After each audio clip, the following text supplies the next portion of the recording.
आजको दिन कहाँबाट सुरु भयो, के भयो अनि कस्ता रमाइला मोमेन्ट आए, सबै कुरा हेर्नको लागि अझ हाम्रो सरले कानबाट धुवा निस्किउन्जेल खुर्सानी खानु भएको हेर्न मन छ भने मेरो भिडियो अन्तिमसम्म हेर्नुहोला।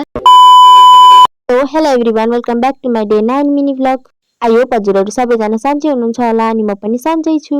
अब सुरु गरौँ मेरो आजको दिन। पहिला चिया बनाए अनि ड्याडीलाई दिए, त्यसपछि आगो बाले अनि दाल पनि बसाले।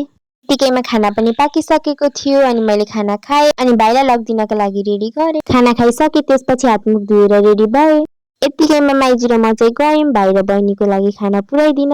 बसमा खाना राखिदिएँ अनि म पनि गएँ क्लास। उता चाहिँ छिन् बुनु, ऊ चाहिँ कति मजाले बोल्दै रहेछिन्। दिदी हजुर चाहिँ कतिमा पढ्नुहुन्छ अनि कहाँ जानु भएको, के गर्नुहुन्छ, खाना खानुभयो कि नै, कतिखेर घर फर्किनुहुन्छ, यस्तै यस्तै धेरै कुराहरू सोधेकी थिइन्। यतिकैमा म चाहिँ क्लास आइपुगेँ अनि ऊ चाहिँ हो मेरो साथी, 11-12 सँगै पढेको थियौँ अनि हाम्रो चाहिँ धेरै समयपछि भेट भएको थियो। त्यसैले एकछिन गफ गऱ्यौँ अनि ऊ चाहिँ घर फर्की। अनि उता चाहिँ छिन् हाम्रो पेमा, मलाई देखेर उसको मम्मीलाई बाई गर्दै आएकी थिइन् मसँग अनि मैले चाहिँ उसलाई बोकेँ अनि उसले चाहिँ मलाई माया गर्दै थिइन्। त्यसपछि एकछिन पढेँ अनि प्र्याक्टिकल गरेँ। उता चाहिँ छिन् जस्मिन। सबै काम सकेर हामी दुईटा चाहिँ खाजा खानुको लागि सामान लिन गएको थियौँ। आज चाहिँ बाटोमा यस्तो भिड थियो, त्यो पर देखेको गेट नजिक चाहिँ थियो पसल। हामी पसल पनि पुग्यौँ अनि सामान किनिसकेर चाहिँ हामी फर्कियौँ अनि उता ओरेन्ज कलरको देखिएको चाहिँ हो हाम्रो supreme technology and training centre. सबैजना आउनु होला।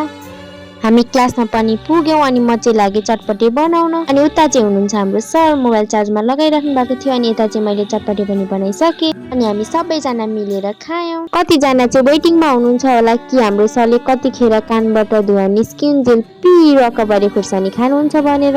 अब हेर्नुहोस् हाम्रो सरले कानबाट धुवा निस्किउन्जेल पिरो खुर्सानी खानुभएको।